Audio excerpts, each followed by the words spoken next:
ઘણા સમય પછી ફોન, વોટ્સએપ અને વિડીયો કોલ પર વાત કર્યા પછી આજે પહેલીવાર પ્રણય અને પ્રીતિ રૂબરૂમાં મળવાના હતા. પ્રણય અને પ્રીતિ બાળપણના મિત્રો હતા. 12 ધોરણ સુધી એક જ શાળા અને વર્ગમાં ભણ્યા હતા. પ્રણયને ઉચ્ચ અભ્યાસ કરવાનો હોય તે વિદેશ સેટલ થઈ ગયો હતો, જ્યારે પ્રીતિ અહીં જ આગળ અભ્યાસની સાથે નોકરીની તૈયારી કરતી હતી. એ અરસામાં પ્રીતિ અને પ્રણય વચ્ચે ફોન પર તો વાત ચાલતી હતી, પણ રૂબરૂમાં પ્રણયને સમય ન હોય મળી શકતા ન હતા. આજે ઘણા સમય બાદ પ્રણયનો મેસેજ આવ્યો કે તેને મળવા આવે છે. પ્રીતિ બહુ જ ખુશ હતી કે આજે રૂબરૂમાં મનની વાત કહીશ. તેમ પ્રણય પણ તેને મનની વાત કરવા જ આવવાનો હતો. પ્રીતિએ તો પ્રણયને ગમે તે રીતનો ડ્રેસ પહેરી લીધો હતો. પ્રણય પણ તેને ગમે તે રીતે જ તૈયાર થયો હતો. પ્રણયે પ્રીતિને મળવાની જગ્યા અને સમય જણાવી દીધો હતો અને તે એરપોર્ટથી સીધો પ્રીતિને મળવા જવાનો હતો. પ્રીતિ કોફી શોપ પર પહોંચી જાય છે. ત્યાં પ્રણય પહેલેથી જ હાજર હતો. પ્રીતિ, શું વાત છે? તમે તો મારા કરતાં પણ વહેલા અહીં પહોંચી ગયા. પ્રણય, ઓહ હાય પ્રીતિ, કેમ છે? મજામાં? ક્યારનોય તારી રાહ જોઉં છું.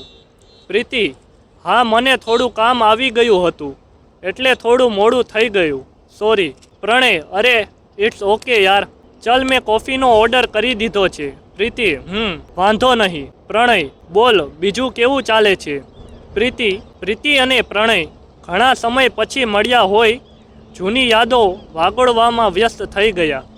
જેમ જેમ દિવસ આથમવા લાગ્યો તેમ આજુબાજુના લોકોના ટોળા થઈ જવા આવ્યા, જેથી તેઓ પોતાની મનની વાત કરવામાં ખચકાટ અનુભવતા હતા અને વાતાવરણ પણ ન હતું. પ્રણય, આપણે અહીં બેસવું છે કે લોંગ ડ્રાઈવ પર જઈએ? પ્રીતિ, ના, ક્યાંક બહાર જઈએ, ચલો. બંને ગાડીમાં બેસી દૂર જ્યાં આસપાસ કોઈ ના હોય, શાંત અને રમણીય જગ્યા હોય ત્યાં પહોંચી ગયા. ગાડી ઊભી રહેતા જ જાણે બંનેનો અવાજ ગાયબ થઈ ગયો હોય. એકાંતમાં તો નજર જ માંડ મળતી હતી. દિલની વાત કરવી તો કઈ રીતે? એ બાદ પ્રણય વાતની શરૂઆત કરે છે. પ્રણય, બોલો. પ્રીતિ, કંઈ નહીં, શું બોલું હું? પ્રણય, મેસેજમાં તો તમે બહુ જ વાતો કરો છો અને આજે હું સામે છું તો કંઈ જ બોલતા નથી. પ્રીતિ, નીચે જોઈને હું વાતની શરૂઆત કઈ રીતે કરું મને જ સમજ નથી આવતું. माना कि मेरे पास कहने को कुछ नहीं होता, पर हाँ, तुमसे बात करना मुझे पसंद है. प्रणय, केम पण एमां शुं समजवानुं होय? जे मनमा होय ए कही दो. प्रीति शर्माईने, मनमा घणुं बधुं छे पण तमे सामे छो तो कही पण नहीं शकाय एम लागे छे. प्रणय मंद हसे छे. प्रीतिनो हाथ पकड़ी ले छे अने गळे मळवानो प्रयत्न करे छे. त्यां ज प्रीतिने सीट बेल्ट नड़े छे. ते तरत ज प्रणयने इशारो करीने सीट बेल्ट खोलवा माटे जणावे छे. प्रणय सीट बेल्ट खोली दे छे. प्रणय ए प्रीतिनी नजीक खेंची गळे मळे छे. प्रीतिनी तो हिम्मत ज नहोती थती के ते पण प्रणयने खभेथी पकड़ी जोरथी गळे मळे. पण सामान्य गळे मळ्या बाद तेओ भावात्मक रीते एकबीजाने जोई शकता न हता. पछी अचानक ज प्रणय प्रीतिने आगळ क्यांक फरवा जईए ए माटे इशारो करे छे. प्रणय, आगळ पण एक मस्त व्यू छे, आपणे त्यां आगळ जईए, जो तमने समय कोई बांध ना होय तो. प्रीति, हाँ जईए, पण पहेला जे सीट बेल्ट तमे खोल्यो छे ते तो बंध करी आपो. प्रणय तो प्रीतिने जोई रहे छे. समजमां नथी आवतुं के प्रीति तेने शुं इशारो करे छे. ते प्रीतिनो सीट बेल्ट बांधवा माटे आगळ वधे छे. બંને એકબીજાની સાવ નજીક આવી જાય છે. પ્રીતિના ચહેરાને અડકીને પ્રણય સીટ બેલ્ટ બાંધવાનો પ્રયત્ન કરે છે. આ રીતનો સ્પર્શ બંનેને મનમોહક કરી મૂકે છે. પ્રીતિ પોતાની જાતને સંભાળતી સાઈડમાં ચહેરો કરી દે છે. સીટ બેલ્ટ બંધાઈ જાય છે. પ્રણય તેની જગ્યાએ પાછો આવી જાય છે. પ્રણય, ઓકે હવે. પ્રીતિ, શરમાઈને, તું મળવાની જીદ કરે ગમે મને. તું કામમાં હોય તો પણ વાત કરવાની જીદ કરે ગમે મને.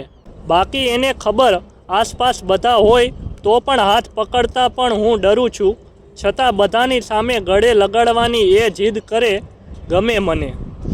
ગાડી ચાલતા તેઓ આગળ ઘણા દૂર આવી જાય છે.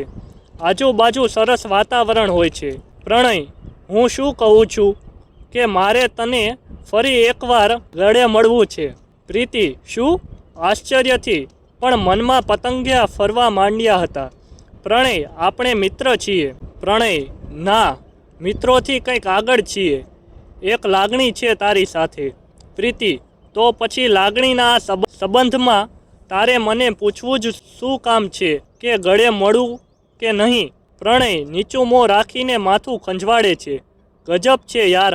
પ્રીતિ, હા પણ ના પાડી શકી, અને ના પાડવાની તેને કોઈ ઈચ્છા જ ન હતી. પ્રણય ચાલુ ગાડીમાં જ તેનો સીટ બેલ્ટ ખોલી દે છે અને ગાડી રોડની એક બાજુ સાઈડમાં કરી દે છે. જેવી ગાડી ઊભી રહે છે તેવા જ પ્રીતિના ધબકારા વધી જાય છે. પ્રણય કે જે પસંદ હતો અને તે પણ આટલી નજીક. પ્રણય સીટ બેલ્ટ બાંધવા જાય છે ને પ્રીતિ સાઈડમાં જોવે એ પહેલાં પ્રણય તેને ગાલ પર કિસ કરી દે છે. પ્રીતિ શરમાઈ જાય છે.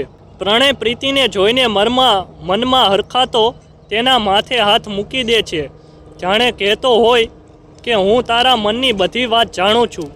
થોડી વાર તો પ્રીતિ અને પ્રણય એકબીજા સાથે વાત કર્યા વગર જ બેસી રહ્યા. પછી રાતનો સમય થઈ ગયો હતો એટલે પ્રણય પ્રીતિને ઘરે મૂકવા આવે છે. પ્રીતિને લાગે છે કે સમય ઓછો છે અને તેના મનમાં વાત પ્રણયને નહીં કહી શકે. પ્રણય ગાડી ચલાવવામાં મસ્ત હતો. ત્યાં જ પ્રીતિ તેના હાથ પર તેનો હાથ મૂકી દે છે. પ્રણય તેની સામે જોવે છે પણ પ્રીતિ નીચું મોઢું જ રાખે છે.